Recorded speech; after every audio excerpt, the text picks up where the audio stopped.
On traverse, vous voyez, cette avenue, cette rue-là, et vous pouvez remarquer que les vieux bâtiments en granit, pierre, sont assez spectaculaires. C'est une architecture très riche, vous voyez, avec les galeries, par exemple ici à gauche, vous voyez, ces structures blanches dans les fenêtres.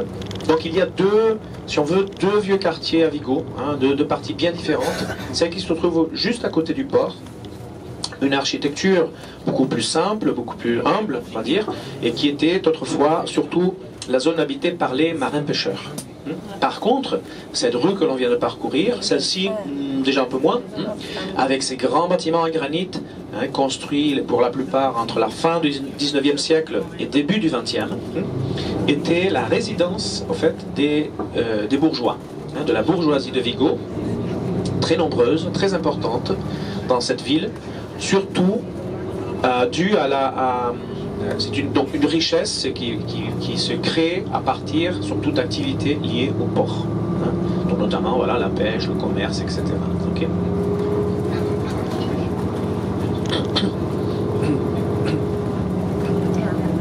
So just at the very top of this avenue, we are going upwards now, as you see, you will see a square with a big statue in the center representing horses. This is a kind of a national symbol, a Galician symbol, which are the Galician wild horses. Okay, a wild species of horse which still exist in Galician mountains. Of course, is a particular breed. Okay. So the sculptor who made this statue, you can see there, he was actually very fond on this breed of horses, and he mostly represented horses for all his life, actually. Donc, voyez la sculpture qu'on a devant représente des chevaux. Donc, ce qui est intéressant de savoir, c'est qu'au fait, le sculpteur les a représentés. D'ailleurs, il était passionné de chevaux. Pour la plupart de sa vie, au fait, il a représenté que ça. Et la raison, c'est qu'au fait, on a une race particulière de cheval en Galice. C'est au fait, c'est même pas une race arrêtée, c'est une autre espèce. Ça appartient évidemment à la famille des chevaux, mais en fait, c'est un poney. Mais c'est une très ancienne race. C'est un chevaux sauvage, au fait, et qui existe encore donc dans certaines régions montagneuses en Galice. Et qu'en effet, comme je dis, une race particulière, très ancienne, et qui habite en complète liberté. Ils ont des propriétaires, malgré quoi, mais en réalité, bon, ils habitent toute l'année en liberté, et puis voilà. C'est qu'on appelle le chevaux galicien de montagne, appelé aussi garrano.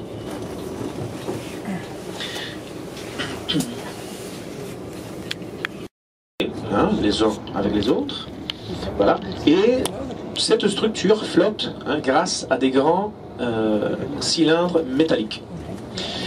Depuis ces plateformes, ce qu'on fait, c'est accrocher des cordes, voilà, qui vont donc aller vers le fond, forcément. Mais très important, il ne faut jamais qu'ils touchent le fond. Voilà. Donc, ce qu'on fait, c'est au début, c'est fixer ces tout petites moules qu'on appelle la semence. On les attache donc aux cordes. Ce qu'on fait, c'est envelopper les cordes avec les moules au milieu, les envelopper avec à l'aide d'un tissu très fin de coton. Après, dans quelques temps, le tissu se décompose, il est biodégradable, et donc les moules, à ce moment-là, se sont déjà fixés par eux-mêmes. Ils vont créer donc un poil qu'on appelle le vis, qui va donc va rentrer donc dans la corde, voilà, et c'est avec quoi, et donc ils vont se fixer. Après un certain temps, ce qu'on fait, c'est non, on va faire une petite promenade à pied, voilà, c'est bien ce que je cherchais à dire, c'est pas trop long, d'accord, petite marche à pied, qui va nous donner l'occasion d'en parler un petit peu de la ville, et surtout, pareil, de profiter des belles vues que nous avons là-bas, de la mer, de la côte, et finalement, vous aurez aussi du temps libre. D'accord, après quoi, on reviendra par l'autoroute, par contre. Ça sera plus rapide, le retour. Voilà. Okay, I'm going to sit down now, otherwise I'd like to talk rather like to talk, seeing you, especially just to check that you're not sleeping, you know, which in this moment is a real threat. Yeah? After lunch, we know that this very often happens. Okay, so maybe time to time I will shout or do something extravagant just to keep you, you know, awake. Okay, so. So we're crossing, you see, this is the city center, the historical city center. We have actually a small old town, the oldest part, which was traditionally as well the area where the fishermen used to live. You see, this architecture is grander. You see, I mean, it's stone as well, is, I mean, most of these big buildings here made out of stone, as you see, that date back the end of the 19th century, beginning of the 20th century, and this area was the residence of the very important bourgeoisie of Vigo. People that who became very wealthy, very rich, mostly thanks to the activity related to the port, as you can imagine, yeah, trading, etc. Excusez-moi. Donc je disais que on va voilà, je dois m'asseoir, voilà, déjà je disais ça parce qu'en fait je peux pas être debout, hein, j'aime mieux parler en vous regardant, surtout je disais pour en effet vérifier que vous vous endormez pas, hein.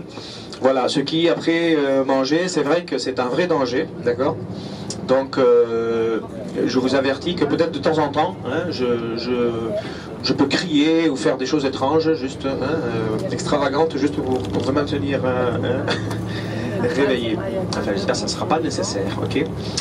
Voilà, donc on traverse, vous voyez, cette avenue, cette rue-là, et vous pouvez remarquer que les vieux bâtiments en granit, hein, pierre, sont assez spectaculaires. Hein, c'est une architecture très riche, vous voyez, avec les galeries, par exemple ici à gauche, vous voyez, ces structures blanches dans les fenêtres.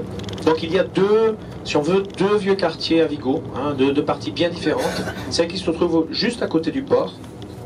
Une architecture beaucoup plus simple, beaucoup plus humble, on va dire, et qui était autrefois surtout la zone habitée par les marins-pêcheurs. Par contre, cette rue que l'on vient de parcourir, celle-ci, déjà un peu moins, avec ces grands bâtiments en granit, hein, construits pour la plupart entre la fin du 19e siècle et début du 20e, était la résidence, en fait, des bourgeois, hein, de la bourgeoisie de Vigo, très nombreuse, très importante dans cette ville, surtout dû à c'est donc une richesse qui se crée à partir surtout d'activités liées au port, hein, donc notamment voilà, la pêche, le commerce, etc. Okay.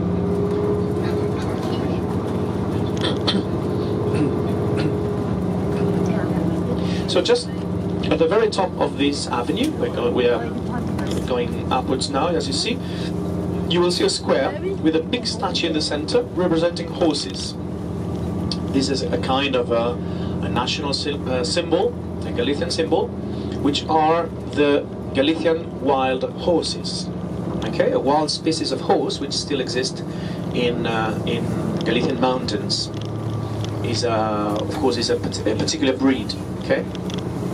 So the sculptor who made this statue, you can see there, he was actually very fond on this breed of horses, and he mostly represented horses for all his life, actually. Donc, voyez la sculpture qu'on a devant représente des chevaux. Donc, ce qui est intéressant de savoir, c'est qu'au fait, le sculpteur les a représentés. D'ailleurs, il était passionné de chevaux. Pour la plupart de sa vie, en fait, il a représenté que ça. Et la raison, c'est qu'au fait, on a une race particulière de cheval en Galice. C'est en fait, c'est même pas une race en réalité, c'est une autre espèce. Hein. Ça appartient évidemment à la famille des chevaux, mais en fait, c'est un poney. Mais c'est une très ancienne race. C'est un chevaux sauvage, en fait, hein, et qui existe encore donc dans certaines régions montagneuses en Galice. Et qu'en effet, comme je dis, une race particulière, très ancienne, et qui habite en complète liberté. Ils ont des propriétaires, hein, malgré quoi, mais en réalité, bon, ils habitent toute l'année en liberté, et puis voilà. C'est on appelle le chevaux galicien de montagne, hein, appelé aussi garrano.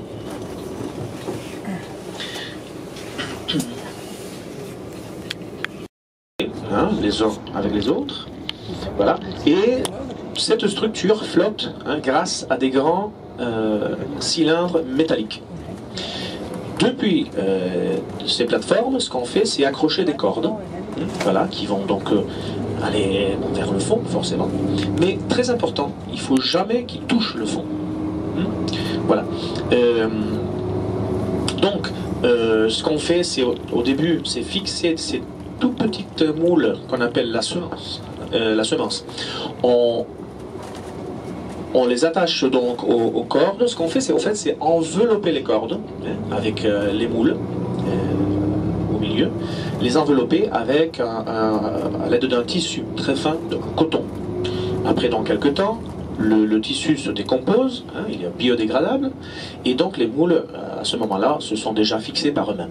Ils vont créer donc un poil qu'on appelle le vis, qui va donc va rentrer donc dans la corde, voilà, et c'est avec quoi, et donc ils vont se fixer. Après un certain temps, ce qu'on fait,